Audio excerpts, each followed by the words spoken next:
Assalamualaikum Sobat Football United, ringan amatiran ada gua Scott McTominay. Scott McTominay. Yes.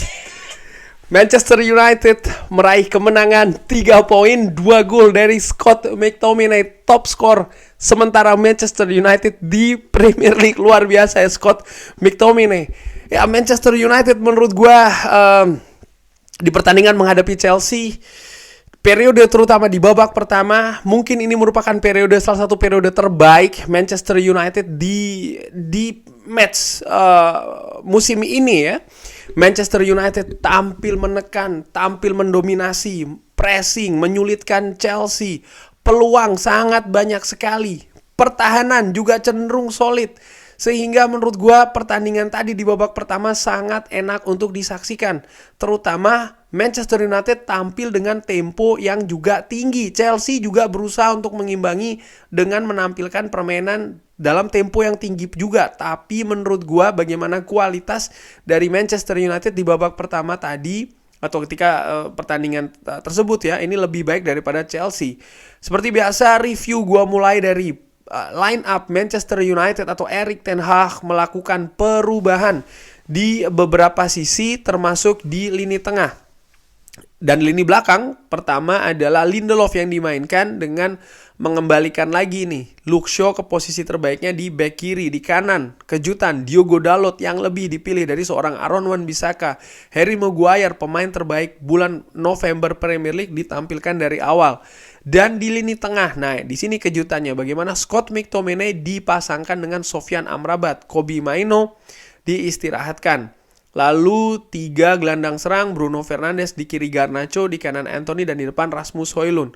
2 pemain yang menjadi starter di pertandingan sebelumnya, Anthony Martial dan juga Rashford, ini dicadangkan. Dan Manchester United menurut gua tampil sangat enak untuk ditonton sih ya. Menurut gua di babak pertama tadi sangat mendominasi, banyak sekali peluang yang dihasilkan oleh Manchester United.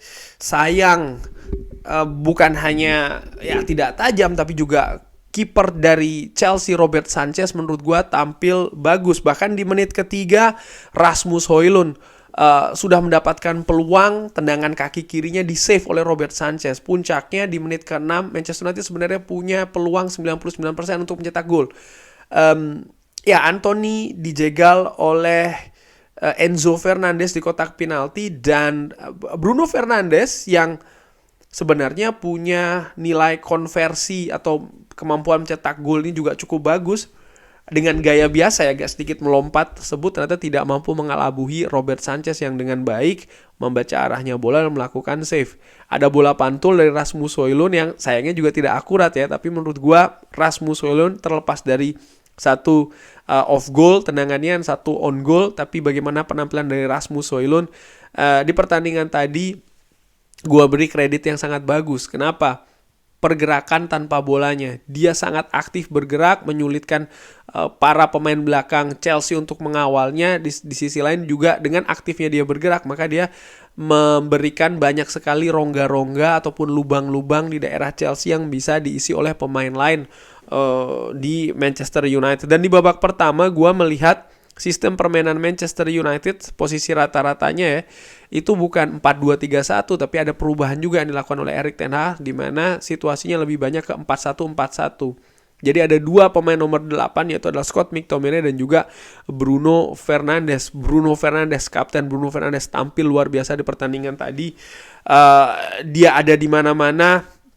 Ketika bertahan dia ada juga di sana dan cukup sering ya, sangat aktif, bahkan turun membantu serangan. Gue ingat di babak kedua banyak sekali momentum Bruno Fernandes membantu lini pertahanan. Di babak pertama pun juga demikian. Yang salah satu paling krusial adalah bagaimana ketika ada counter attack dari Chelsea, dia lari dari depan ke belakang, dia potong umpan, dia berhasil, dan tidak berhenti di situ, dia juga langsung ikut ke depan membangun serangan lagi, build up lagi. Ini luar biasa penampilan dari sang kapten dari Bruno Fernandes, di mana statistiknya juga luar biasa. Dia merupakan pemain yang paling banyak melakukan touch the ball ya di pertandingan tadi.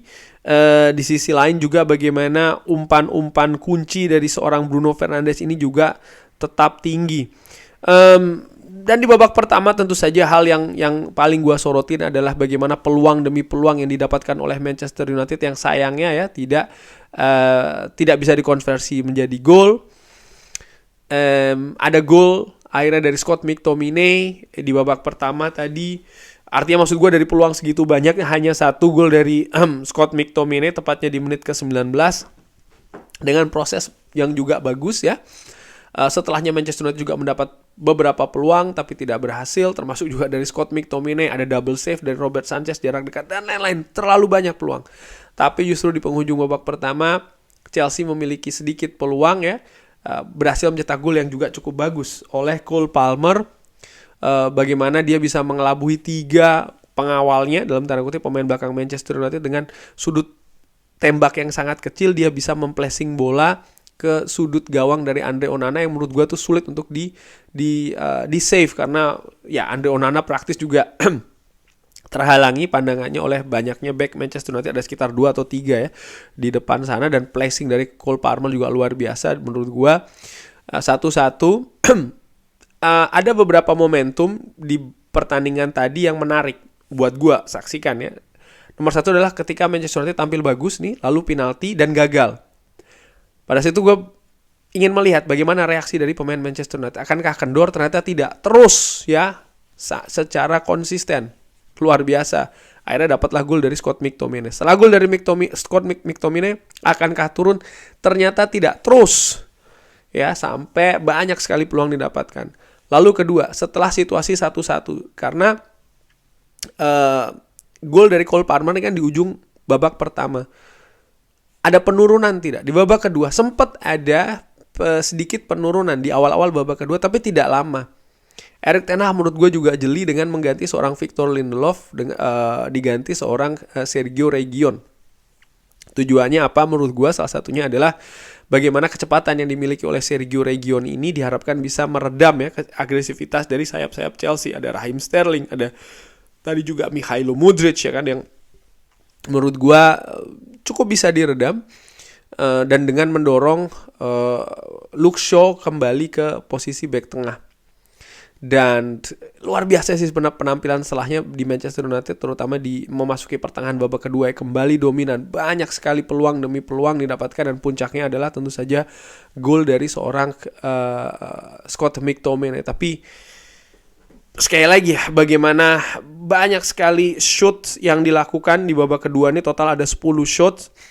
Expected goal 1,2 dari Manchester United dan berhasil mencetak 1 gol di sana tadi, membuat situasi menjadi 2-1, dan secara total shots di pertandingan tadi 28 berbanding 13. Jadi Manchester United sangat banyak sekali menurut gua mendapatkan peluang. Kenapa? Salah satu faktor terbesarnya menurut gua adalah bagaimana pemain Chelsea ini ketika melakukan build up terlalu banyak melakukan kesalahan. Kenapa bisa melakukan banyak kesalahan? Menurut gue, secara ringan amatiran ya, bagaimana pressing dari pemain Manchester United yang sangat agresif. Dan ini dilakukan juga secara serentak dan rapi di daerah Chelsea sendiri. Sehingga ya pemain Chelsea dibuat kelabakan dan bola-bolanya akhirnya kualitasnya tidak bagus dan sering jatuh ke pemain Manchester United sendiri. Dan akhirnya pemain Manchester United ketika melakukan build up pun juga dengan tempo yang tinggi. Dan ini dilakukan secara konsisten, luar biasa menurut gue. Dan akhirnya ya 3 poin di pertandingan ini di situasi yang menurut gue juga sangat penting. Kenapa? Melihat kabar ya kan, setelah pertandingan menghadapi Newcastle 50% dressing room tidak menginginkan Erik ten Hag atau mensupport Erik ten Hag, dan melihat dari bagaimana pemain Manchester United tadi bermain di atas lapangan, menurut gue ini seperti membalikkan keadaan itu tadi ya, kabar-kabar negatif itu. Pemain Manchester United di tipe atau bukan tipe ya, kayak cara bermain seperti tadi ini kan ditunjukkan harus melakukan determinasi yang tinggi, agresivitas yang tinggi, pergerakan juga yang tinggi. Dan pemain dituntut untuk mengerahkan segalanya. Mereka dituntut untuk banyak bergerak, banyak berlari. Dan kalau mereka ini tidak mendukung sang manajer, mereka tidak akan bermain seperti tadi. Dan menurut gua luar biasa penampilan dari Manchester United tadi. Dan kalau gua harus memilih pemain terbaik ya menurut gue adalah jelas Scott McTominay dengan 2 golnya, bahkan dia bisa jadi harusnya lebih ya mencetak gol dari sana. Tapi gue juga melihat bagaimana banyak sekali pemain Manchester United, menurut gue 11-11-nya starting 11 tampil bagus semua. Garnacho luar biasa, Anthony juga luar biasa. Dua sayap ini Anthony, lihat Anthony sangat agresif, membuat back kiri dari Chelsea tidak leluasa untuk naik ke atas. Rasmus Højlund dengan pergerakannya, Bruno Fernandes jadi inspirasi, Sofyan Amrabat juga tampil excellent di situasi 4-1-4-1. 4 back dari Manchester United gua nilai juga tampil oke, termasuk juga sang kiper Andre Onana. Jadi ya gue sangat menikmati sih pertandingan tadi ya. No complaint, really no complaint. Memang Manchester United tidak clean sheet, memang 2-1, memang Chelsea juga memiliki banyak ada beberapa peluang. Dan kalau seandainya itu dijadikan alasan ya Manchester United menang tidak bagus, Chelsea juga ada peluang. Ya sorry, Manchester United peluangnya juga lebih banyak lagi gitu loh. Seharusnya Manchester United juga bisa mencetak gol yang lebih banyak lagi. Jangan hanya dilihat skornya saja, tapi juga dilihat bagaimana permainan tadi menurut gue. Dan jangan lupa permainan sepak bola itu ada 3 elemennya. Ada menyerang, bertahan, dan juga ada transisi. Dan Manchester United menurut gue ya, secara umum, secara keseluruhan 3 elemen tadi ditunjukkan dengan bagus. Bagaimana mereka bertahan dengan bagus, bagaimana mereka menyerang juga dengan banyak sekali mendapatkan peluang, dan bagaimana proses transisi dari bertahan menyerang dan juga menyerang ke bertahan menurut gue cenderung sangat rapi dan bagus di pertandingan tadi. Dan semoga ini bisa menjadi standar ya dari pertandingan-pertandingan selanjutnya bagi Manchester United. Dan dengan kemenangan ini, untuk sementara ini Manchester United berada di peringkat ke-6 ya dengan nilai 27. Ini berbeda hanya 3 poin dari Manchester City di posisi keempat, di posisi Liga Champions. Dan dengan situasi seperti ini ya menurut gue tidak perlu panik. Kalau dengan situasi saat ini ya, karena gue nggak tahu kan bisa saja berubah seperti apa. Tapi jelas dengan situasi seperti ini tidak perlu panik, karena ya Manchester United berbeda hanya 3 poin dengan peringkat keempat dengan zona Liga Champions Manchester City, dan berbeda 5 poin dengan Aston Villa di peringkat ketiga. Ya, sekian dulu. Bagaimana menurut Sobat Football United pertandingan menghadapi Chelsea? Siapa pemain terbaiknya? Bisa drop di kolom komen. Terima kasih sudah menyaksikan. Jangan lupa like, subscribe. Wassalamualaikum warahmatullahi wabarakatuh. Glory, glory Manchester United. Thank you.